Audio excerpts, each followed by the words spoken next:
So Okay. let's begin. Make sure you're muted for now and welcome everybody. Welcome to our Sunday morning sitting group. I'm Trudy and I'm the founding teacher here at InsightLA. And I want to, just welcome all of you, some familiar faces from the before times when we used to meet together in person, and lots of new faces. Happy to see you all. Um, Last week, I really uplifted the voices of some of the women African American Dharma teachers, and this was in honor of the next day being our National Day of Service in honor of Dr. Martin Luther King Jr. And this week, I would like to talk a little bit about. I want to share with you. Just some impressions and feelings that came from a presentation that I got to hear by a beautiful indigenous woman from the Navajo or Diné tribe. And in honor of that, I want to begin our meditation. And for those of you who are new, we will do some meditation, have some teachings, and then some chance for some dialogue and conversation together. And I do some guided meditation. And as a beginning to our meditation, I would like to offer an ancestral prayer. And this prayer is something that we have been offering during our facilitator training. It's been, 8 months or so that we've been meeting, and we have a couple months to go. And we've been offering this prayer at the beginning of each meeting. And I've noticed happily that more and more places where I sign on to Zoom events are acknowledging the people who lived on the land before the white settlers, before we arrived, and acknowledging them very specifically and in terms of, the actual tribes of people who lived wherever you are. And I'll say more about this, but just to explain that I'm going to offer the prayer that we have been using together as we enter our meditation this morning.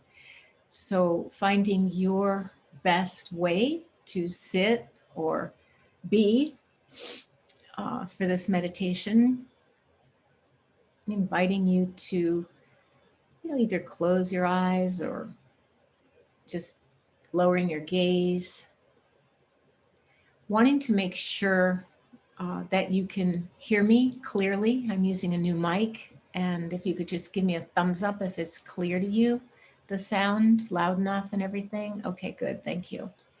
And if it's not, you can let us know in the chat at the bottom of your screen. Okay.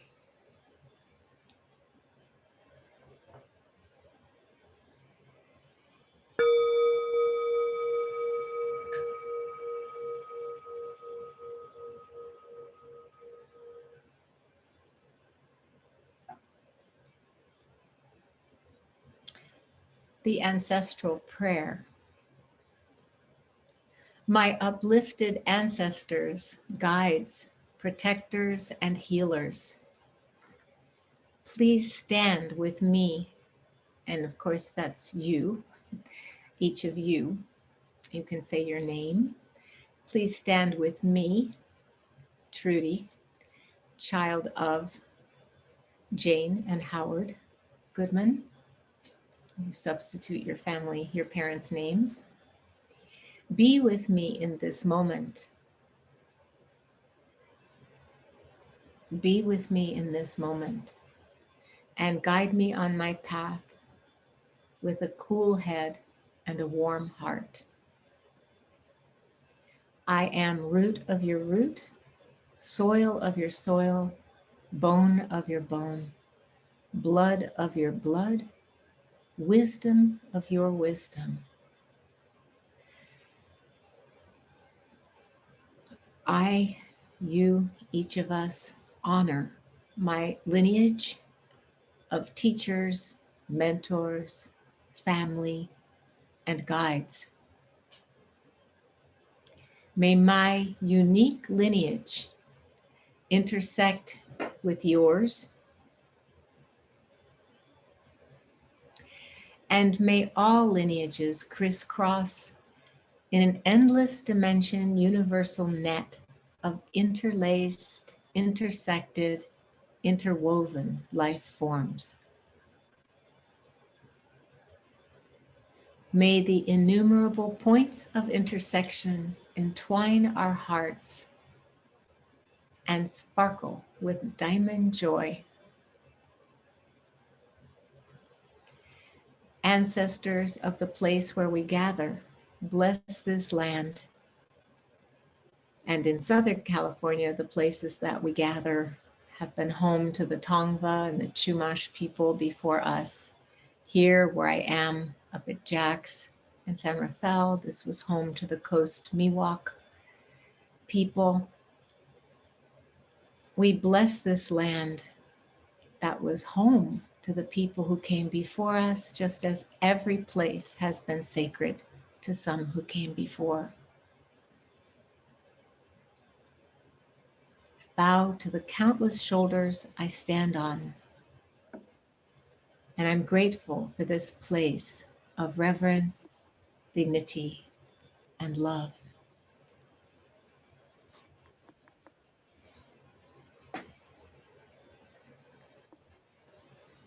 So as we settle into our meditation together, relaxing into the body,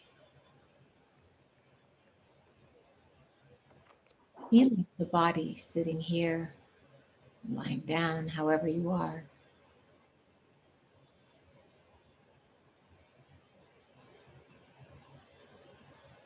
Allowing the breath to breathe us.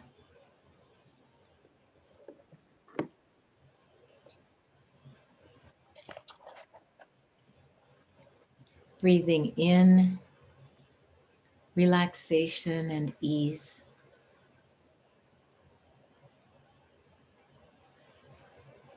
Breathing out, releasing all tension completely.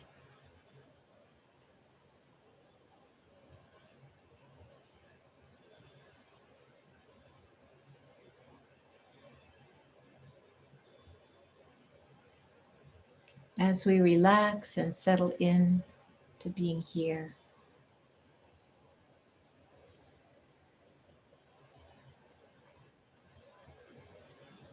may we receive the invitation offered in each moment to be as awake and aware as we can.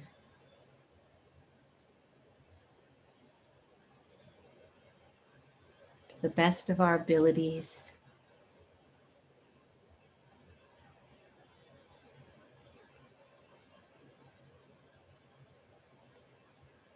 To greet each moment of this life we share with respect and gratitude.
appreciating the movement of the breath,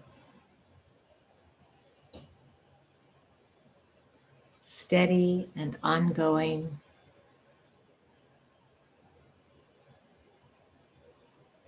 Whether it's rapid and shallow or slow and deep, smooth or choppy.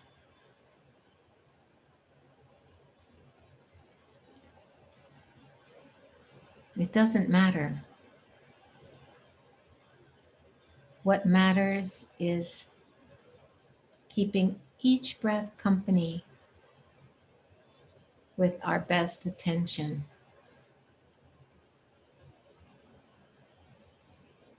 From the beginning through the middle and to the end.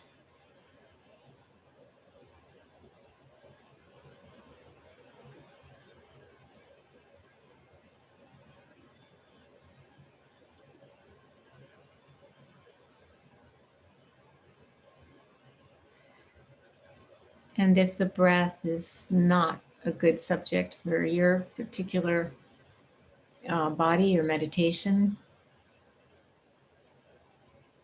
just bringing that same sense of appreciation to noticing the sensations in the body,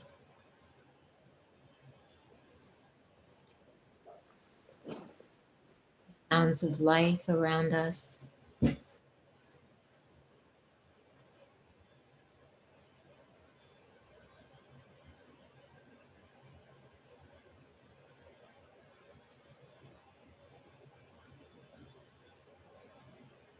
The swirl of feelings and thoughts inside.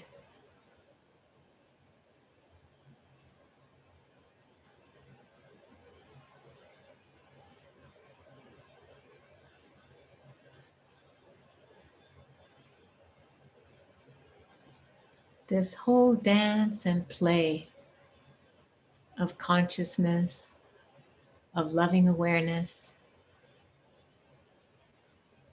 happening as we sit still.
And if you feel like it, you can imagine your own ancestors.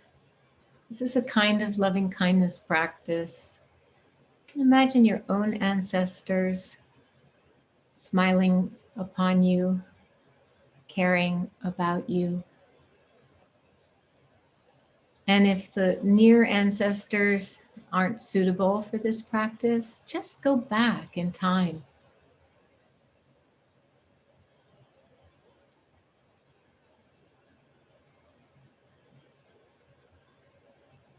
You can imagine yourself encircled by the affection, the warmth, the caring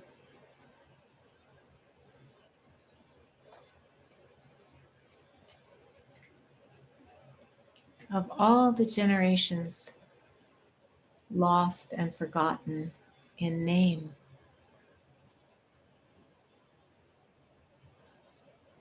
yet present in spirit.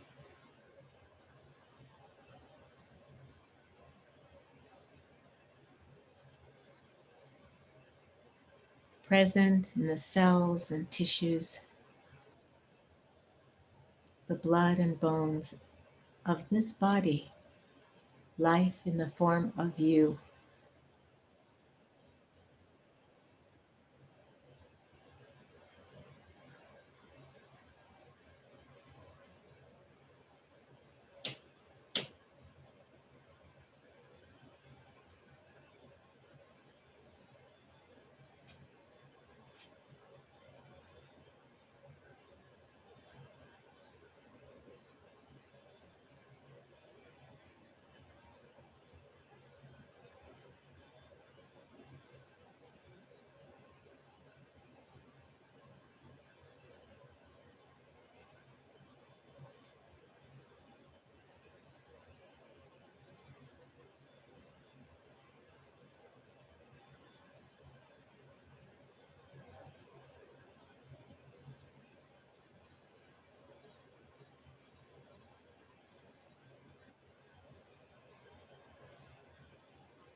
Relaxing back into this moment and shifting the body back just a half an inch or an inch.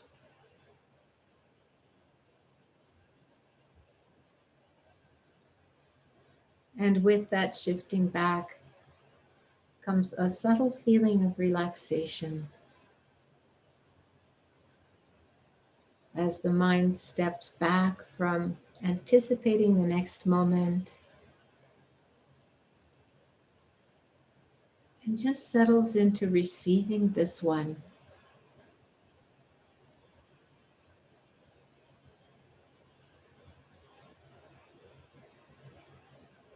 Receiving the metta, the loving kindness of those who came before us.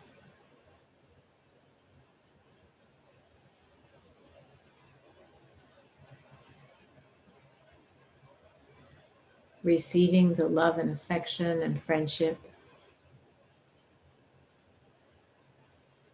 that is here.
Could you hear the bell? I think I was muted. No, you heard it? Yeah, we heard it. Adventures in Zoom. Thank you.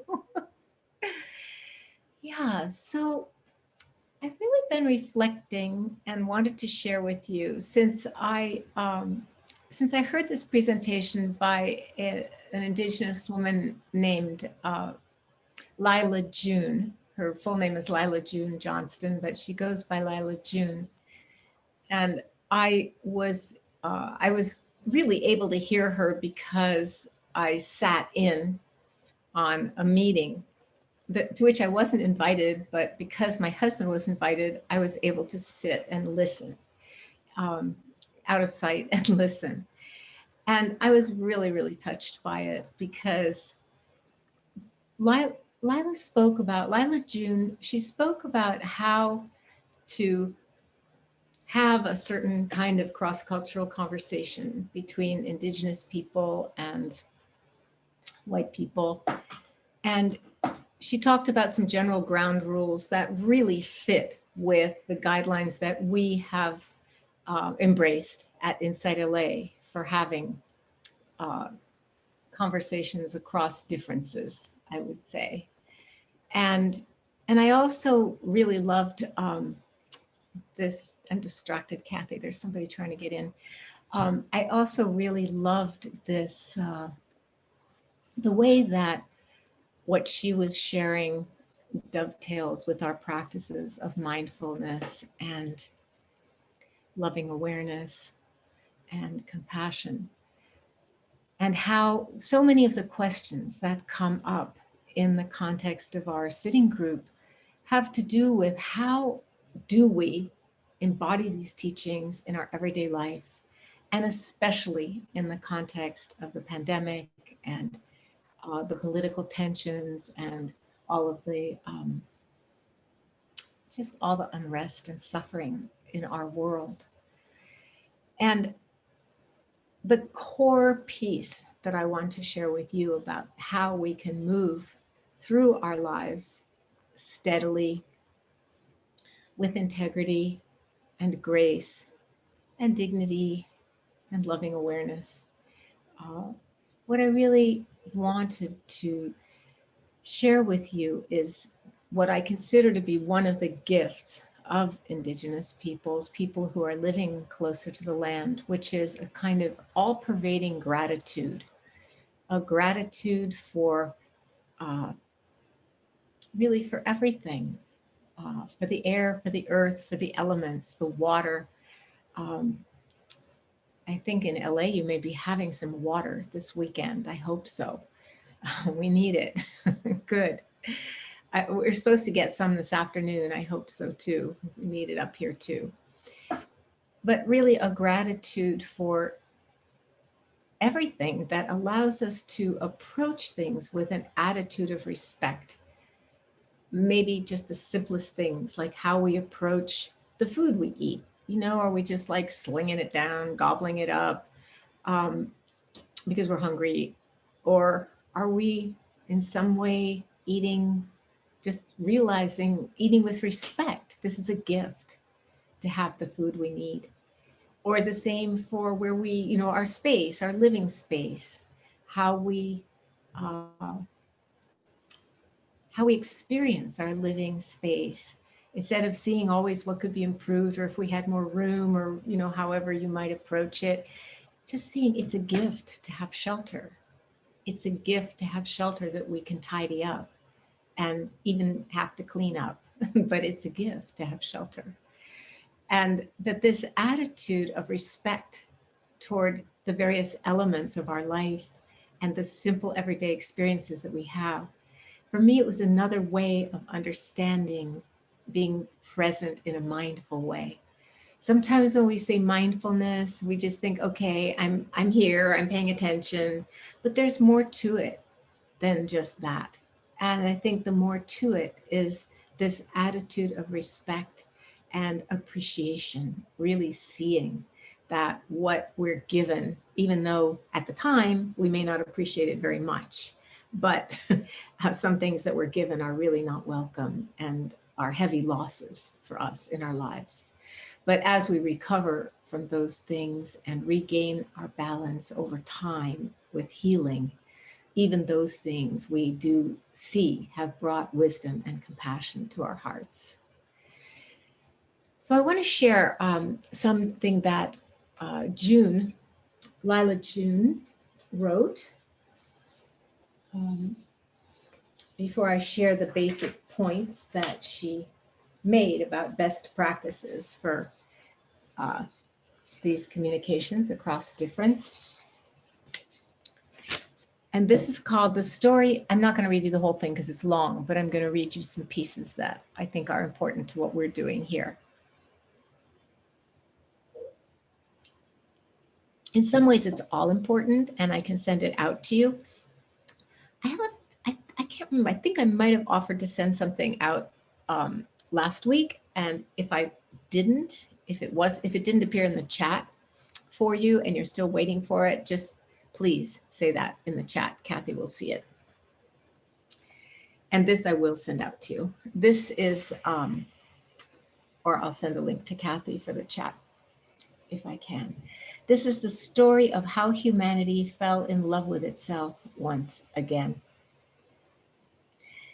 By Lila June. I spend a lot of time honoring and calling upon my Native American ancestors. I'm keenly aware, though, that my father's people hold a venerable medicine as well. He has ancestry from the great sacred motherland of Europe. I've been called a half-breed. I've been called a mutt, impure. I've been told my mixed blood is my bane, that I'm cursed to have an Indian for a mother and a cowboy for a father. But one day, as I sat in the ceremonial house of my mother's people, a wondrous revelation landed delicately inside my soul. It sang with me a song that it sang within me a song that I can still hear today. And this song was woven from the voices of my European grandfathers and grandmothers. Their songs were made of love. They sang to me of their life before the witch trials, before the Crusades. They spoke to me of a time before serfdom and Roman taxes. They spoke to me of a time before the plague, before the Medici, before the guillotine, before their people were extinguished or enslaved by dark forces, a time most of us have forgotten. They showed me the vast and beautiful world of indigenous Europe. This precious world can scarcely be found in any literature, but lives quietly within us like a dream we can hardly remember. As all this was happening, I peered into the flames of our Diné, Navajo, Hogan fireplace. These ancient European voices whispered to my heart to help me understand. See, our songs are not so different from your Diné songs, they seem to say with a smile.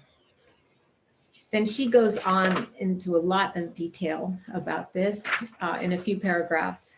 But basically, she says, the sweetness of this precious experience changed me forever. I've come to believe that if we do not wholly love our ancestors, then we do not truly know who they or we are. And this is Trudy speaking. And this is important because most of us don't know our ancestors. Most of us really have forgotten. I know who I only had one living grandparent, but I know who my grandparents were.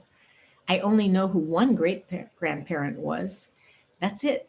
The rest, is, I don't know, lost in the Holocaust, shrouded in mystery, forgotten. So she goes on to talk about how it's really important to understand the beauty of who the Native people were, the indigenous people, but also who we were before our modern European history, what we call modern, from the Middle Ages forward. And she was talking about how hard it is to overcome intergenerational trauma that has happened over the centuries. And how she referenced that it was 8 or 9 million. I didn't realize it was that many. 8 or 9 million European women were burned alive, drowned alive, called witches, and tortured and killed. And these, of course, we do know were not witches. They were the medicine people of old Europe. That's who they were. The women who knew herbal healing and who could, do healing prayers and ceremonies. Um,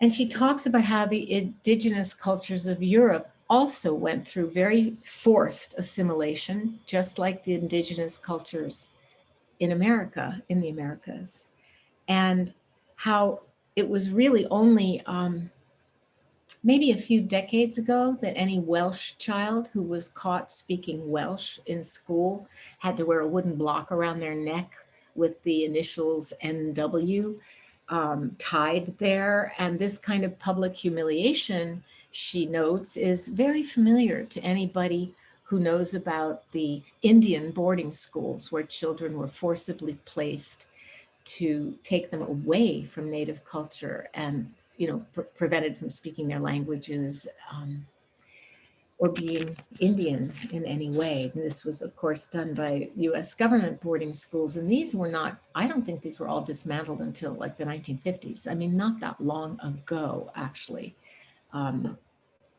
relatively. And so she's really describing the parallels between genocide of indigenous peoples in both the Americas and in Europe. And she said, and this is what I really loved. She said, now I feel I have a double duty. I must not only honor and revitalize my DNA culture, but also that of my European ancestors.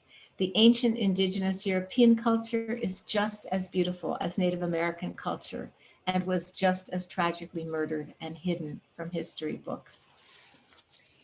And, then she goes on, it's really, it's just really beautiful talking about the earth goddesses, the effigies that were discovered to be 40,000 years old in Europe, carbon dated back, radiocarbon dated back to that time, that were found, I think, in Germany, what's now Germany, a time of apparently valuing women and Mother Earth.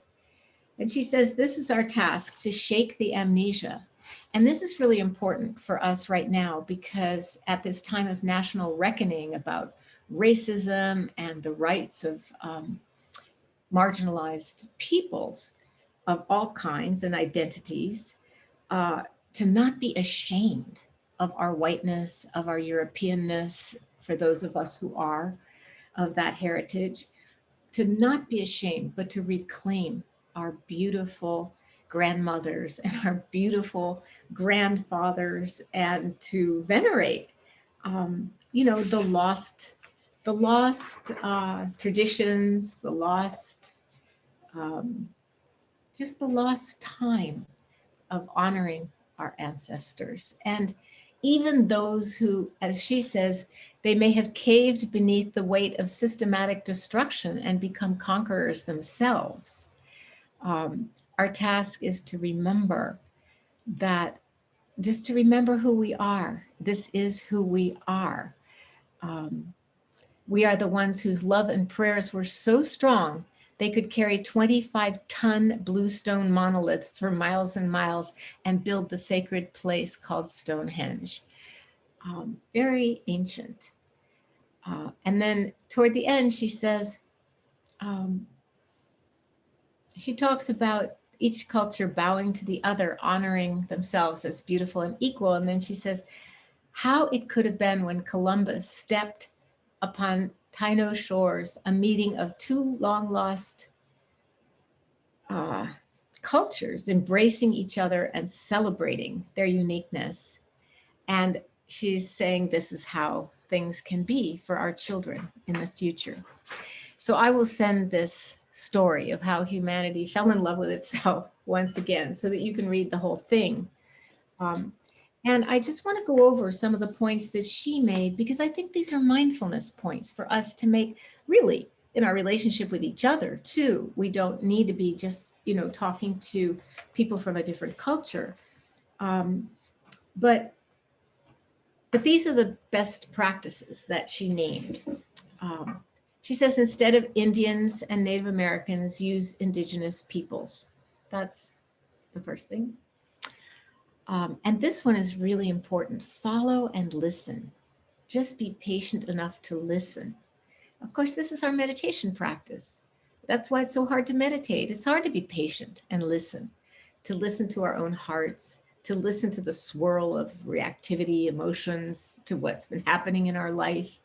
But to try to just listen and not feel superior or smarter or any of the things that we might have been conditioned to feel when faced with difference.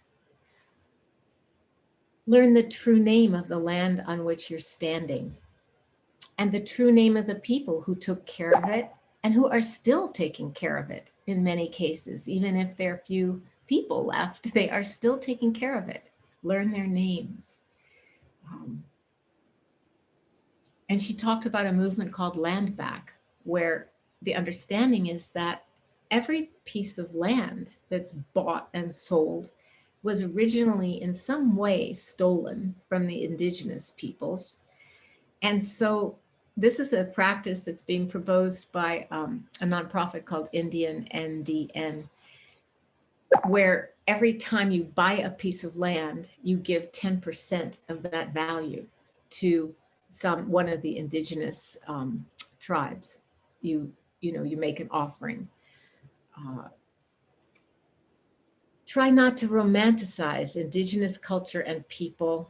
Understand that each nation is different. There are many unique perspectives, within nations. And this goes for, of course, any kind of gender or racial identity. Try not to brag about Native friends you have or the things you think you know about Native culture. Humility is the most sought after virtue in Native cultures.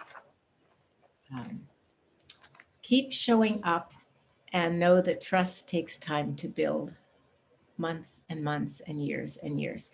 And we see this in our practice. We show up, it takes time to really trust the goodness of this practice, that it really is a safe and reliable refuge, that it really is, sometimes I said, the lover who will be here for us when all the others are gone. This is, but it takes time to really trust that and know it in your bones. Remember that hurt people hurt people. If you see dysfunction in the Native communities, remember where it comes from. The problem is colonization, not the people who were annihilated by it. And then she talks again about how the communities want to see if you're really humble, how important humility is. And this is something we're not taught so much. I'll tell you just quickly a story. When years and years ago, I went to China. It was right when Big China had opened, when it was open for travel. And my first teacher, the Korean Korean Zen master, Daesan Sanim, took a group of us on pilgrimage to ancient Zen temples in China. And I was interested also in children's education. And so I arranged to be able to visit a couple of schools. And in one school, we really had a chance to sit down with some of the teachers, and they, it's just so embarrassing to remember this. And they spoke to me. It was explained my background and why I was interested in their work. And they said to me, well, you must have so much experience. This is the embarrassing part. And I said, well, yes, I do. And began to describe the experience that I had. And there was this horrible change in the atmosphere in the room as I spoke. It was palpable. people's expressions were very impassive. And I said to my friend who was translating, who thank God was, fluent and could translate for me instead of the national translator, who I'm sure would not have told me the truth, as I was an honored guest. He said, you're really not supposed to say what you just said. You're not supposed to brag about your achievements. I was like, I wasn't bragging. I didn't mean to brag. I was describing, but it wasn't humble. They were being humble, these teachers, and saying, oh, you must be so experienced. My job was to say, oh, no, no, no, no. You must be so experienced. And we had to have that kind of humility exchange before beginning to share, what was our knowledge about kids and what we were doing with them. So she says, be confident, be humble. So Native communities often want to see if you're humble. And I consider that I was in a Native community in that setting, and that you're willing to learn and listen more than to speak. And to ask how you might be helpful, not to assume that you can be helpful. And she says, be confident, be humble, but not to the point of being less than other people. And the Buddha taught this too.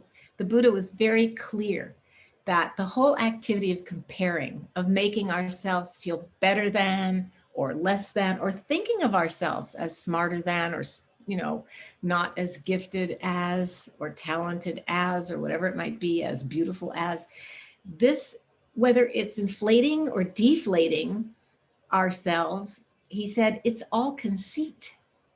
And by conceit, he meant ego. It's just being preoccupied with, it's being preoccupied with our standing, and so feeling bad about colonization, and that we're bad for not understanding our biases and racism and whatever. This is beside the point.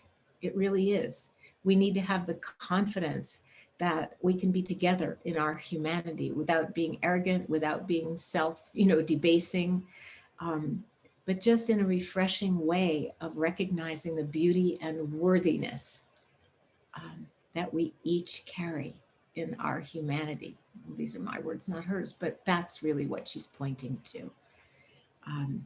She says, work to reverse racism and colonization, but don't feel you are bad. You are also a product of colonization that occurred in Europe. Problematize that and not yourself. So I consider these best practices to be very, very close to our own practice of awareness and loving awareness. And it's helpful for us to be mindful of our own cultural and class biases. It's hard to be mindful of our own biases. It really is, without somebody pointing them out, which is very painful. And I was reflecting on this, like, how do we become aware of our own biases? And I thought, well, for me, it's when I can see that I have charge around something, where there's emotional reactivity to something that's being pointed out or said, when I'm holding my opinions pretty tightly because I know they're right. It's a work of a lifetime to have humble and respectful attitudes toward diverse perspectives and points of view. I am here to say, at my advanced age, it is the work of a lifetime. But I think that it's wonderful work. I think that it's work that is very much aligned with our practice of meditation and mindfulness, and that it helps us shift from the preoccupation with our individual identity to a deeper knowing, that deeper knowing that we often reference here, the knowing of our interconnectedness and our interdependence and our belonging to each other in this life. So I'm going to close this talk with a quote from Ram Dass, my beloved friend whom I miss. He says, I would say that the thrust of my life has initially been about getting free, and then realizing that my freedom is not independent of everybody else. that I am arriving at that circle where one works on oneself as a gift to other people so that one doesn't create more suffering. I help people as a work on myself, and I work on myself to help people.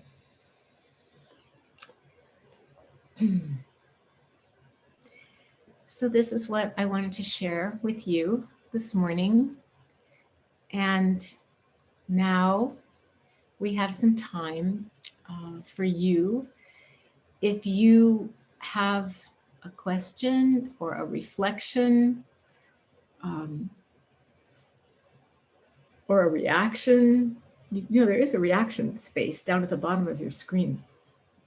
And I think it's actually in the reaction space that you can raise your hand. Yeah. No. Yes, it's in the reaction space that you can raise your hand at the bottom. So yeah, if anybody would like to, it can be anything that you'd like to ask or share about your own practice, your meditation, doesn't have to have anything to do with what I shared today. So there's 3 people or 2 people who with hands raised, and Kathy will call on you and invite you to unmute yourself. Hi, Clark, your hand was up first. If you want to unmute yourself. Okay, thank you, Kathy and Trudy. Thank you, Trudy. A wonderful space to be in with you and our whole Sangha here. So it's really great to be able to do this.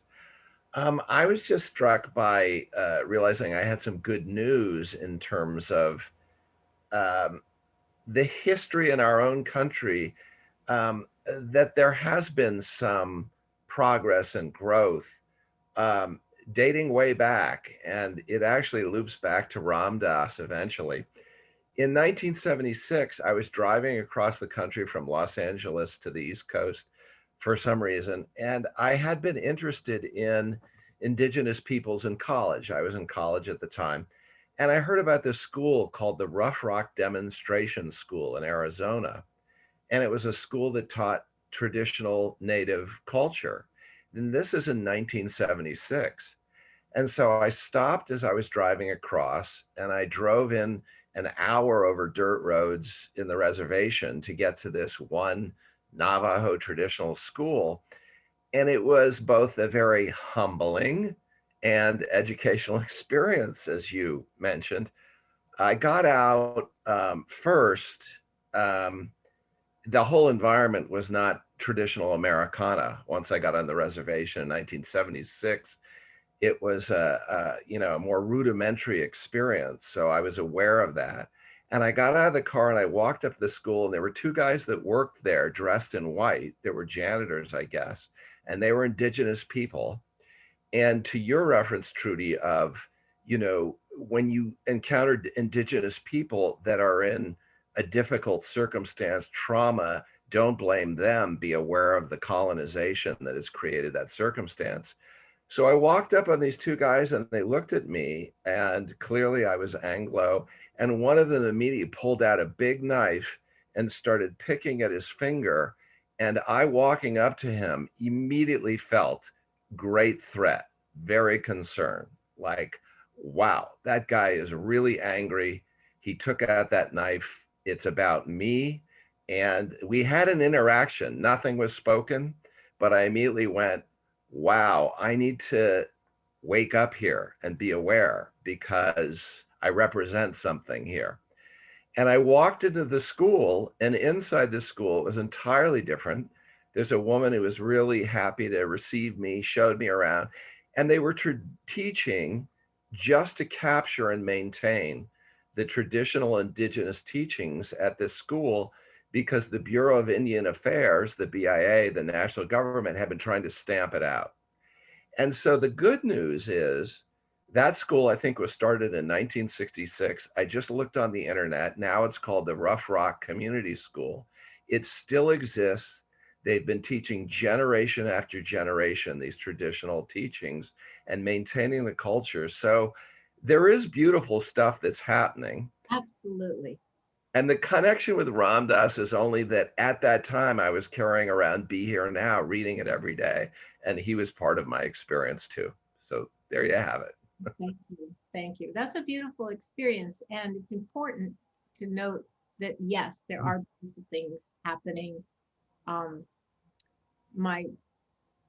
a dear friend up here has been working to support Indigenous peoples for most of her career. She just retired, and 60 Indigenous leaders from all over the world came and surprised her at a Zoom meeting to thank her for her efforts on their behalf. And there's great people all over the world doing great things, definitely.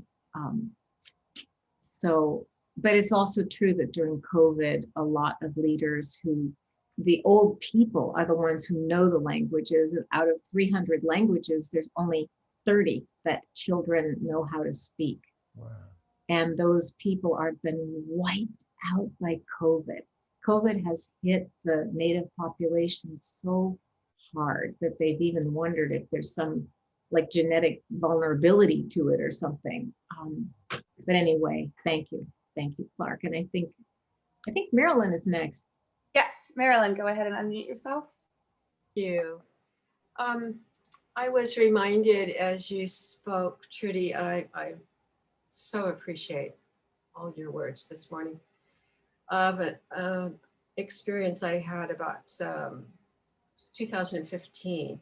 I had the opportunity to fulfill a lifelong dream, which was to go to Norway, from whence my great-grandfather came in 1882. I have other cousins that have made this pilgrimage because for a variety of reasons, that side of my family has remained in touch over the many, many decades. And we've all my cousins and I have visited the farm from whence our great-grandfather came. His name was Salverson Jacobson. Because the farm still exists. It's now owned by one of his great nephews. And the house that was built by probably his grandfather, it's been in the family for probably 200 years. Nobody really knows who built it or when. And walking into that house and just being on that land, this rocky, horribly difficult to farm land. And Salverson was a farmer. They moved rocks by hand. They did everything by hand. And even building this 2-story home that had probably 8 bedrooms in it for these big extended families to live in must have been so arduous. And I remember thinking, yep, this is where my grandmother and my mother get their work ethic. And this is where they get their honesty too. Norwegian people are known for being extremely direct to the point of rudeness in the face of other cultures, but they just don't have it in them. My mother didn't have it in her to tell a lie. She wouldn't know how. And I remember talking to my husband on the phone and saying, I feel like I'm standing on the shoulders of giants. Many, many generations that went through this really very difficult life in Norway. And I was so humbled by it. I had never really appreciated what they went through just to survive in Norway, and then the incredible effort to cross the Atlantic to homestead in Nebraska. They all came to Nebraska. Anyway, it was kind of a life-changing experience. Thank you. Thank you. Thank you. I mean, it's very rare. Maybe because I'm Jewish, I don't know. It just seems like a rare thing for us to know our ancestors or to consciously honor them in the way that you're doing right now, Marilyn. And I first learned this when I met my shaman friend from South Africa, and the basis of all of his healing was first calling on ancestors for support and witness. And to me, at first, it just felt like kind of imaginary or unreal. but over time, I've come to understand it differently. And also, we can understand it differently by looking in our own hearts. How do we feel when we consider future generations? And I don't Yeah. know you, but we usually feel like we want them to be well.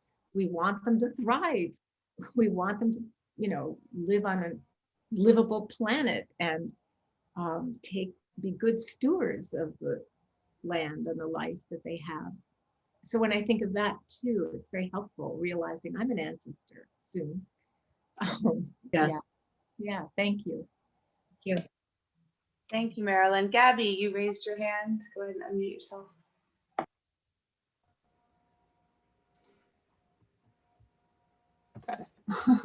There you Sorry. go. Okay. Thank you. Oh God, that's a big hand right there on the screen. I'm not used to that. First of all, good morning. Good to see you again, and I really appreciate your practice today because I was raised and born in Mexico, so I do know some of the history of the indigenous people there. But yeah, our history also was our people were also died because the Spaniards came in 1500s and wiped up half of the population. So, and here too, right? Like I got a chance, I just want to do a reflection to visit some national historical parks in Gold Country in California. And I was reading the history because I love outdoors and being there, Joshua Park, and just reading the history. It was just mind blowing, And here, where the indigenous people and half of the population died because of the diseases, and it was just sad. Just I knew that was what happened, but just to stand on the land and be there, it was a whole different feeling. You could sense. What was the feeling? Excuse me. What was the feeling that you had? Can you tell us? I could sense for me sadness because as I was reading, there were people that really took care of the land. Um, the land was their marketplace. Like I read stories where the woman would like go around and gather the food that they needed for the days. This was their market, And I'm like, oh, that was wonderful. Like I wish I lived those times because I'm very outdoorsy. And they just gathered and flowers and food and sing and did all this nature, gatherings with each other, and that was their day. That's how they spend their day. And I'm like, God, I just love that lifestyle. And I took my dad too, and I even shared with him, gosh, Dad, I just wish my lifestyle was like that. And I'm very minimalist. I lived in my car too, and very much with nothing. I had everything I wanted in my life. I really don't need anything else. I just want to go back to the land. I want to go back to living that way. And I never had the opportunity. But I do envy that. And you care about that. Obviously, listen to your heart's tears about this. And because you care about it passionately, Gabby, you will find a way. You will find a way. It's not clear yet. But if you want to live closer to the land and take care of it, you'll find a way. Yeah, I told my dad that, and I said, Dad, I just want to go back somewhere where I can live like that. And he's like, you won't survive. And I said, I will, because they did, and I also want to learn how to survive that way. Yeah. I could care less about what I have right now. And I've been through, 4 disasters, natural disasters that destroyed a lot of my stuff. So I know that I don't need stuff. I know I don't need all this stuff. But yeah, that's Thank where I'm at these days you. in my life and so forth. Yeah, Thank I you. do cherish their life a lot. I really do cherish how they live.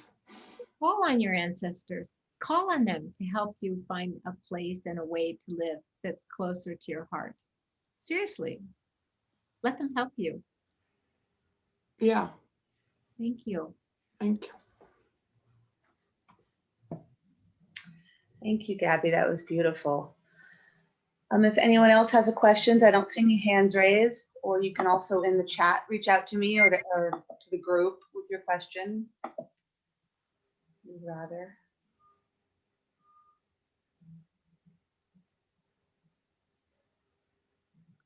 And I also want to remind everybody that after this meeting, there is a chance to be part of a smaller group, a breakout group, if you are moved to do that. And Kathy will help you, will put you in a smaller group. We take a break first where you can, I mean, depending on what time zone you're in, you can gather some lunch or tea or snack and get to know a few people better who are part of our Sunday sitting group.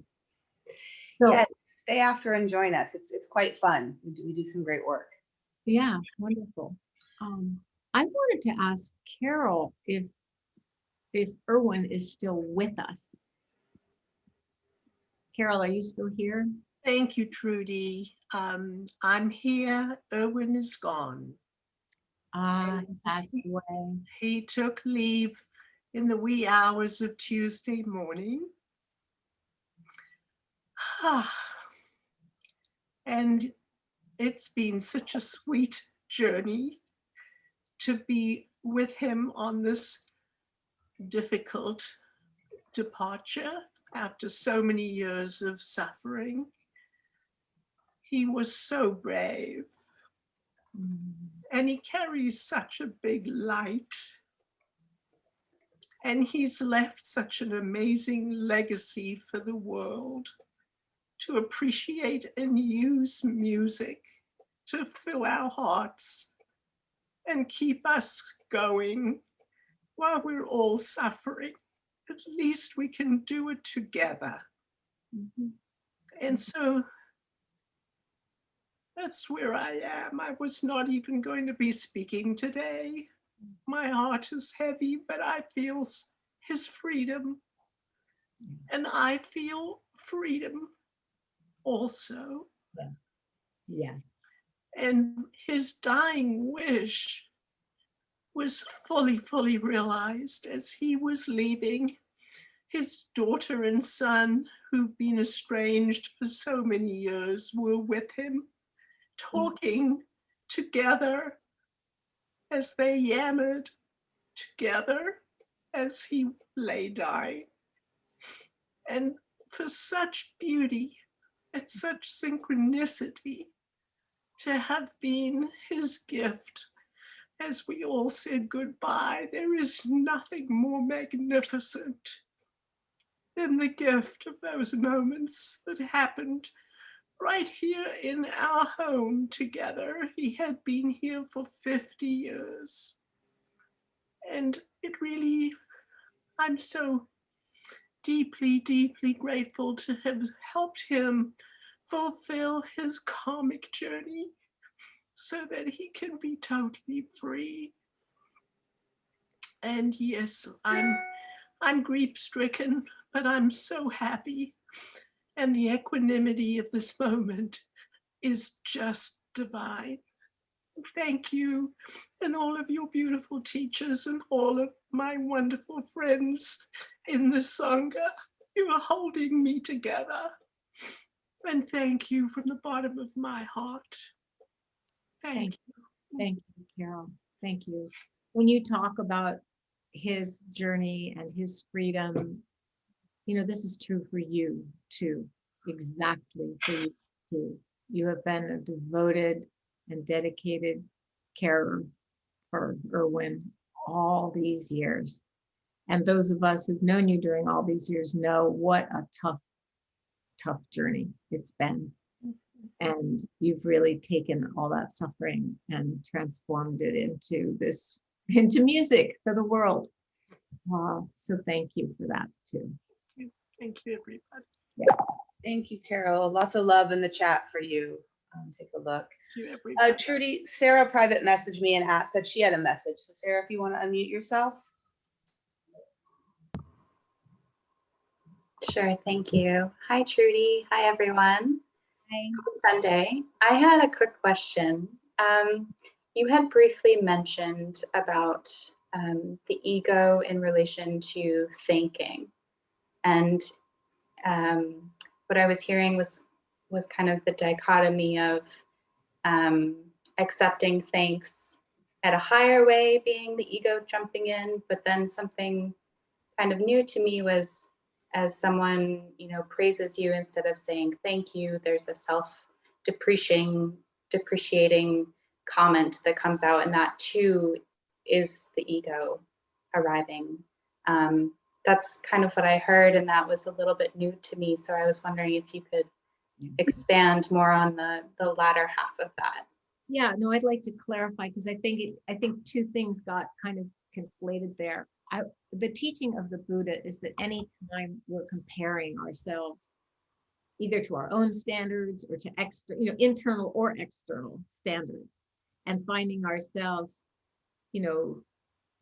just doing so great, or just being such miserable failures, and everything in between, all of that is called conceit. We used to think of conceit as being braggy and conceited, right? And so for me, what was news about that is it's considered to be just as conceited to think about how rotten you are, or feel guilty about who you are, all of that. Does that make sense? And that's what I'm calling the activity of ego, because it's really just about who am I, how am I better, am I worse, me, right? That's all I meant. And that's a little bit different from, wow, I lost you, Sarah. I've got Marilyn instead. I'm here. Can you say something? I'm here. Oh, there you are. Okay. No, I just put you big. I put speaker on the screen so I can see everybody's expressions better when we're talking. The other piece that I was talking about might have gotten mushed in there, I'm not sure, which was when I was in China, and the teaching about humility is a little bit, it's related, but a little bit different, in the sense that it's not about debasing myself. When I started to talk about my experience to the people in China there, the teachers and the administrators of that school, I just wanted to share with them sort of what I had learned and what I had done, so that we could know what we were communicating about. But the way that I did it was the way we would do it here in this culture, where you're supposed to speak about your accomplishments and achievements. In fact, you're supposed to brand yourself and promote them, but we won't even go there. But that's true too. It's just such a different culture. And then you find yourself in a culture where modesty and It's only 5 more minutes. and not sticking out from the group is valued, right? So in that context, it was the way that I expressed myself, but just being American. And they didn't really understand, oh, okay, this is how Americans talk. They thought, oh my gosh, like she's violating a cultural norm here, and people were embarrassed for me. Okay. And that's why they were so silent. So that's a little different from the point that the Buddha was making. Is that clear? Yeah, I know that helps a lot. Yeah. Okay. Thanks for asking.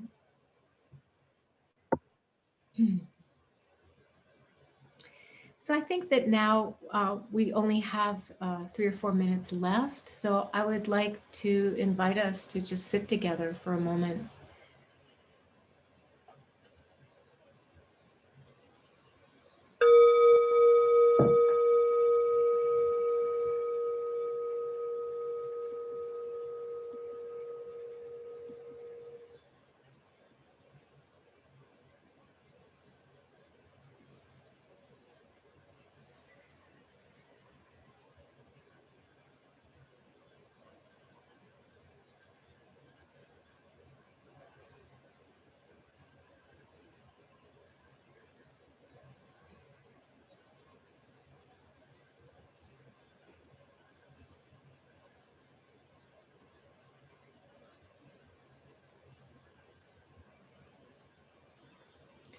So at the end of a period of study and practice together, where we listen to teachings and study our own experience and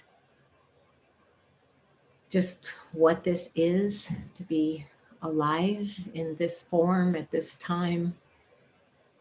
At the end of a period of study and practice together, we have a tradition of, it's called dedicating the merit. And just what it means is we offer, we share the blessing, the goodness, whatever has been beneficial that comes out of our practice. We share the goodness that arises from our practice with all beings everywhere, without exception. Because imagine if we and all beings were coming from a space, a heart space of humility and gratitude and respect for all the elements of our life and the earth and each other. Just imagine the world we'd be living in.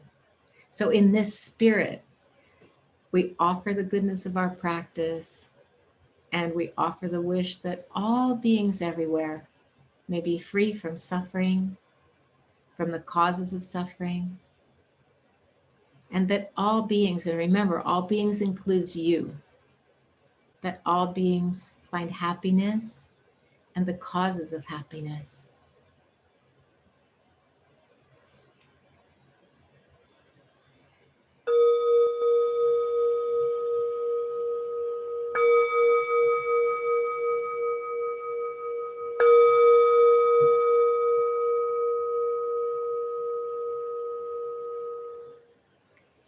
So thank you everybody for coming and practicing together. It's just fun to see some people I haven't seen for quite a while, and including you, Alex.